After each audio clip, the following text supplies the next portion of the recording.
Bismillahirrahmanirrahim, dear viewers, Assalamu alaikum. Today we will discuss reflexive and intensive or emphatic pronouns. یہ similar لگتے ہیں یہ دونوں جو ٹاپکس ہیں جو آج ہم ایک ہی ویڈیو میں کور کرنے جا رہے ہیں، لیکن تھوڑا سا جو ہے وہ میننگ کے لحاظ سے اور تھوڑا سا ایکسپریشن کے لحاظ سے یہ ڈفرینٹ ہے ایک دوسرے سے، تو اس لحاظ سے میں نے ان دونوں کو اکٹھے کیا تاکہ آپ کو ان کے بیچ میں جو فرق ہے وہ آپ کو واضح کر سکوں۔ تو سب سے پہلے پڑھتے ہیں reflexive pronouns.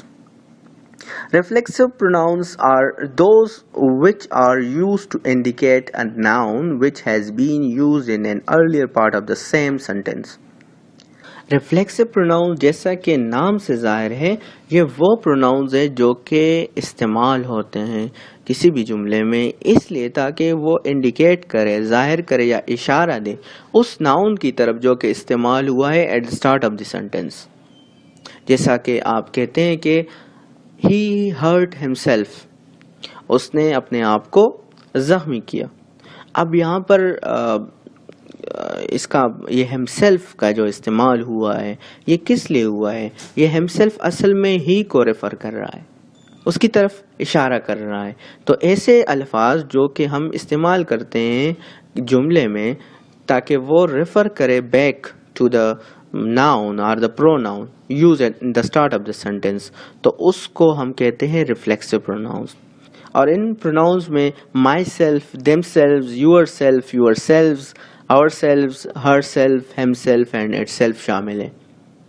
For example، the dog bit itself، کتے نے خود کو کیا کیا؟ کاٹا۔ Here the reflexive pronoun itself refers back to the noun the dog۔ یہاں پر جو ریفلیکسو پروناؤن itself جو یوز ہوا ہے یہ اصل میں ریفر بیک کر رہا ہے to the noun the dog جو کہ استعمال ہوا ہے in the start of the sentence. Aslam hurt himself while kicking the ball، Aslam جب بال کو لات مار رہا تھا تو اس نے اپنے آپ کو زخمی کر دیا، تو یہ himself اسلم کی طرف اشارہ کر رہا ہے، ریفر کر رہا ہے۔ Are you talking to yourself، آپ کسی سے بات کر رہے ہو اور آپ اس سے پوچھ رہے ہو کہ کیا تم خود سے باتیں کر رہے ہو، یعنی اپنے آپ سے باتیں کر رہے ہو، تو یہاں پر جو یہ yourself ہے اصل میں you کی طرف ریفر کر رہا ہے، اشارہ دے رہا ہے۔ اب intensive pronouns کیا ہے؟ An intensive pronoun sometimes called an emphatic pronoun refers back to another noun or pronoun in the sentence to emphasize it۔ Intensive pronoun یا emphatic pronoun جس کو کہا جاتا ہے اصل میں نام سے بھی ظاہر ہے کہ اس میں شدت پائی جاتی ہے یا زور ڈالنے کے لیے، کسی چیز پہ زور ڈالنے کے لیے جو اس میں ضمیر یا pronoun استعمال ہوتا ہے اس کو ہم intensive اور emphatic pronoun کہتے ہیں۔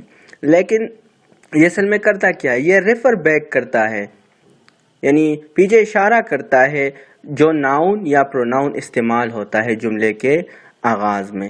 For example, to emphasize that it is the thing carrying out the action، مثال کے طور پر یہ اس لیے کرتا ہے کہ تاکہ یہ دکھایا جا سکے یہ وہ چیز ہے کہ جس نے یہ کام کیا ہے۔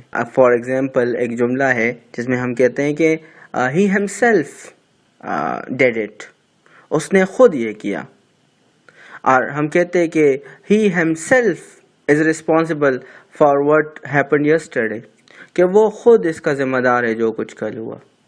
تو اب یہاں پر یہ himself کیا کر رہا ہے؟ he کی طرف ریفر کر رہا ہے، اشارہ دے رہا ہے کہ یہ جو کام ہوا ہے یہ اس نے خود کیا ہے، اپنی مرضی سے کیا ہوا ہے، یعنی he is responsible for that۔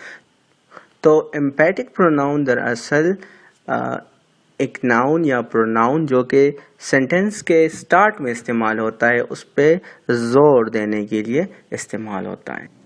باقی یہ بالکل ریفلیکسو پروناؤنس کی طرح ہوتے ہیں لیکن اس کا استعمال صرف ڈیفرنٹ ہوتا ہے۔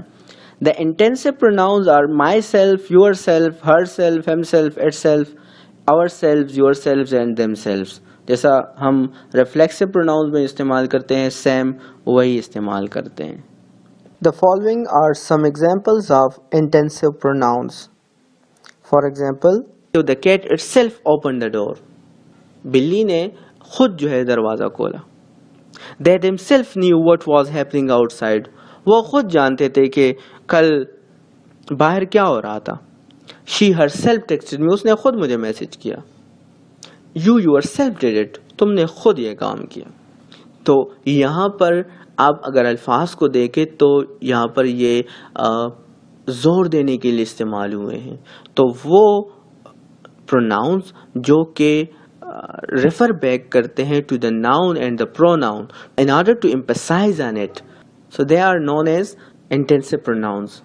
امید ہے آج کا لیکچر آپ کو پسند آیا ہوگا. لائک کے بٹن پہ کلک کریں اور سبسکرائب کرنا نہ بھولیے گا. Thank you so much.